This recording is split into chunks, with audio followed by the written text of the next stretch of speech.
Bonjour, c'est avec beaucoup de plaisir que je te retrouve encore aujourd'hui, afin de continuer de grandir dans la connaissance de la vérité. Vois-tu, ce thème ne craint point, il me parle, car tous, nous connaissons à un moment donné la peur. Tous, nous rencontrons des moments difficiles. Juste après la prière, je vais te conter ce qui m'est arrivé un jour du côté de Sainte-Marie, à la Martinique. Mais prions. Notre Seigneur et notre Dieu, grande est ma joie. Grande est ma joie parce que tu es extraordinaire. Tu me permets d'être en vie, Seigneur. Et beaucoup de personnes qui écoutent cet audio oublient que c'est une grâce que tu nous fais d'être en vie aujourd'hui. Beaucoup de personnes oublient comment, jusqu'à présent, tu as veillé sur nos demeures, ainsi que le lieu où nous résidons. Beaucoup de personnes oublient que tu subviens à nos besoins. Alors certains, c'est un peu plus difficile, mais c'est justement pour qu'ils puissent mieux apprécier ton amour et ta fidélité. Alors que nous allons une fois de plus ouvrir le Saint-Livre, que le Saint-Esprit continue de nous diriger dans le verts pâturage, afin que nous soyons en mesure d'entendre, de comprendre, mais surtout d'appliquer ta parole dans nos vies, au nom de Jésus pour ta gloire éternelle. Amen. Tu sais, quand tu es enfant, on te raconte beaucoup d'histoires et on te piège. Alors à l'époque où j'étais à Sainte-Marie, j'étais un peu plus grand, j'avais 7 ans et j'avais des petits copains qui avaient 5 ans. En ce temps-là, il n'y avait pas de télévision. Les radios étaient rares.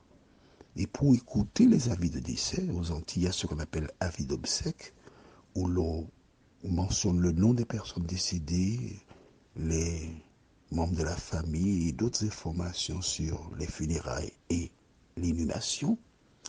Des gens allaient chez des voisins qui avaient des radios pour écouter les avis d'obsèques.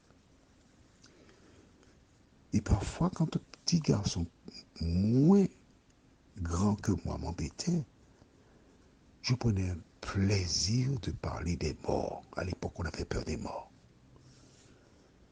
Et je disais que lorsqu'on fait une mauvaise action, les morts viennent la nuit et tirent les pieds des gens. Et sur l'expression faciale des petits camarades, je savais qu'il y a certains qui mourraient de peur. La peur. Alors un jour, j'ai eu l'idée, parce qu'on était très bien, il y a un petit qui a été dormi plus tôt que nous. Et nous lui avons dit, écoute, tu sais, comme tu as dit une grosse parole à une dame, quand tu vas te dormir ce soir, eh ben, moi, on va venir tirer tes pieds. C'est ce qu'on dit raconter aux enfants. Et qu'avons-nous fait? Nous avons été, comme on dit, camarade, on est venu voir un tel, il dort. Ah bon? Donc on est entré dans sa chambre, c'était la famille. À l'époque, c'était cool. Et on s'est, il n'y avait pas longtemps qu'il dormait. On a commencé à tirer ses pieds. On a dit, oh, tu vas mourir. Et comme il n'était pas encore totalement endormi, il a commencé à crier, maman, maman, un fantôme, un fantôme. Et bien sûr, nous avions déjà disparu. La peur. Et toi, tu as peut-être peur des cafards. Ah, je connais quelques, lorsqu'elles voient une grenouille, elles montent sur une table. D'autres personnes sont les sauterelles. Tous, nous avons des sujets qui nous effraient. Maintenant, écoute-moi bien. Dans la vie, il existe des sujets encore plus graves que ceux que j'ai mentionnés. Mais quelle que soit la difficulté que tu rencontres, il existe toujours une solution. Et cette solution, c'est Jésus de Nazareth. Toujours. Aujourd'hui, nous verrons non pas la suite du récit avec Josué, mais non, on a laissé Josué, on est arrivé à Juge. Alors, si tu veux connaître la suite, ce qui s'est passé, tu as la référence. Josué 11, lis la suite à partir du verset 7. Aujourd'hui, nous voyons 9e point. Les enfants d'Israël avaient un problème, lequel ils étaient continuellement persécutés par le diable qui provoquait des situations. Tu connais le proverbe, c'est l'occasion qui fait le larron. Eh bien, le diable provoquait des occasions. Au fil des jours, des mois, il découvrait de nouvelles civilisations. Il a de nouveaux dieux. Mais tous les dieux, en dehors de l'Éternel des armées, ce sont de faux dieux. Donc le diable donne aux gens des dieux à la carte.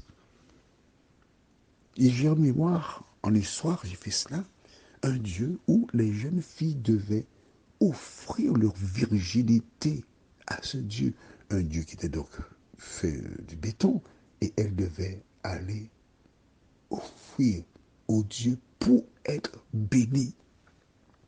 Le diable a toujours trompé les gens. Tout récemment, j'ai vu dans un certain pays, je ne vais pas nommer le nom du continent, où des femmes vont dans un temple et pour qu'elles soient bénies, le pasteur à l'aide de rasoir les rase. Tu peux taper ça sur Google, tu cherches, tu vas trouver. D'accord? Et voici des dames, des petites, des moyennes, des fortes qui vont dans l'assemblée et qui enlèvent leurs sous-vêtements, des gens qui crient Amen, Amen. Et voici ce pasteur avec son rasoir, il a un acolyte à côté qui a une bassine avec de l'eau. Ça, c'est quoi ça? Mais si ces gens-là lisaient la Bible, ils découvriraient que la seule mission que Dieu a donnée à ses envoyés, c'est faire quoi? Dire que Jésus revient bientôt. Donc si tu es quelque part, puis on va te dire, pour être béni, il faut faire ci, il faut faire ça, dis à cette personne, arrière de moi Satan, quand le seul message que doit diffuser un enfant de Dieu, c'est Jésus revient et m'aider à être prêt pour le retour de ce sauveur. Alors les enfants d'Israël, ils faisaient ce qu'on appelle des tombées levées. Et quand ils faisaient le mal, ils chassaient en quelque part Dieu de leur vie, puisqu'ils avaient choisi l'autre. Et nous lisons dans Juge chapitre 6, à partir du verset 11. Puis vint l'ange de l'Éternel, et il s'assit sous le térébinth d'Ophra, qui appartenait à Joras, de la famille d'Abiézer. Gédéon, son fils, battait du froment au pressoir pour le mettre à l'abri de Madian. L'ange de l'Éternel lui apparut et lui dit, l'Éternel est avec toi, vaillant héros. Gédéon lui dit, ah, mon Seigneur, si l'Éternel est avec nous, pourquoi toutes ces choses nous sont-elles arrivées? Et où sont tous ces prodiges que nos pères nous racontent quand ils disent l'Éternel ne nous a-t-il pas fait monter hors d'Égypte? Maintenant l'Éternel nous abandonne et il nous livre entre les mains de Madian. Mensonge. Mensonge. Quelle est la vérité? La vérité, c'est qu'ils se sont détournés de la parole de Dieu. Ils ont fait le contraire de ce que Dieu a dit. Et puisqu'ils ont fait le contraire, ils se sont placés sous la direction du diable. Le diable leur envoie le malheur, parce que Dieu n'envoie jamais le malheur. Gédéon se montre sceptique. Il doute, ah, mon Seigneur, si l'Éternel est avec nous, comment tout ça nous est arrivé? Souvent, il t'arrive, toi qui m'écoutes, de rendre Dieu responsable de situations dont il est innocent. Tu supportes les conséquences de tes actes. Au lieu d'accuser Dieu, assieds-toi, réfléchis, reconnais tes erreurs, demande pardon à Dieu pour tes erreurs, mais ne tiens pas Dieu pour responsable. Ne lui pose pas de questions. Au verset 14, l'Éternel se tourna vers lui et dit, va avec cette force que tu as et délivre Israël de la main de Madian. N'est-ce pas moi qui t'envoie? Voici un homme qui doute. C'est important. Hein? Écoute attentivement. Un homme qui ne croit, qui pose des questions par rapport. Nos parents nous ont dit ça, mais est-ce que c'est vrai tout ça? Et Dieu appelle cette personne-là pour lui dire c'est toi qui vas délivrer Israël. Cette personne qui, quelques instants plus tôt, quelques secondes, c'est elle que Dieu est venu appeler. Qui que tu sois, quel que soit ton passé, quels que soient tes péchés, quels que soient tes manquements, Dieu peut venir à tout moment vers toi pour t'utiliser. Continue au verset 15. Gédéon lui dit, mon Seigneur, avec quoi délivrer Israël?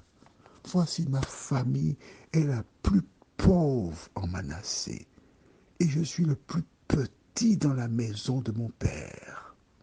Tu vois ça? Dieu a choisi le plus pauvre, le plus petit. Alors, comme des gens, il y a un terme que des enfants utilisent, car te rejette, te méprise. Ne t'en fais pas. Dieu choisit les plus pauvres, les plus petits pour remplir sa mission. Verset 16, l'Éternel lui dit, mais je serai avec toi, et tu battras Madian comme un seul homme. Gédéon lui dit, si j'ai trouvé grâce à tes yeux, donne-moi un signe pour montrer que c'est toi qui me parles. Ne t'éloigne point d'ici jusqu'à ce que je revienne auprès de toi, que j'apporte mon offrande et que je la dépose devant toi. Et l'Éternel dit, je resterai jusqu'à ce que tu reviennes. Gédéon entra, prépara un chevreau et fit avec un épha de farine des pains sans levain, et mit la chair dans un panier et le jus dans un pot, les lui apporta sous le térébinth et les présenta. L'ange de l'Éternel lui dit, prends la chair et les pains sans levain, pose-les sur ce rocher et répands le jus, et il fit ainsi. L'ange de l'Éternel avança l'extrémité du bâton qu'il avait à la main et toucha la chair et les pains sans levain.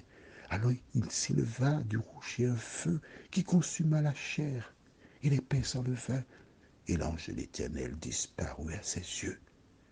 Gédéon, voyant que c'était l'ange de l'Éternel, dit, malheur à moi, Seigneur Éternel, car j'ai vu l'ange de l'Éternel face à face.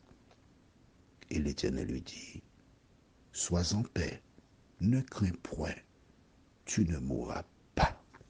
Mon ami, que dois-tu retenir? Lorsqu'Ève et Adam ont violé le commandement de Dieu, l'Éternel est descendu à leur recherche.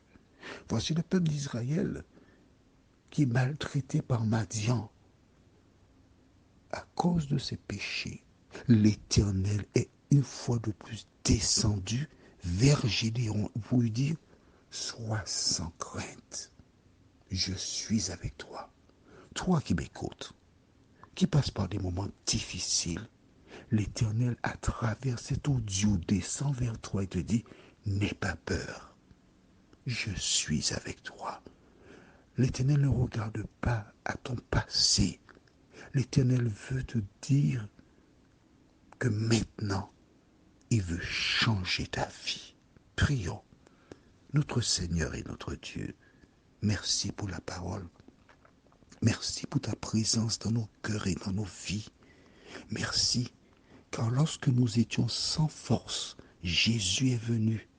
À travers le texte du jour, nous voyons que Gédéon avait déjà perdu la foi. Il doutait de tout.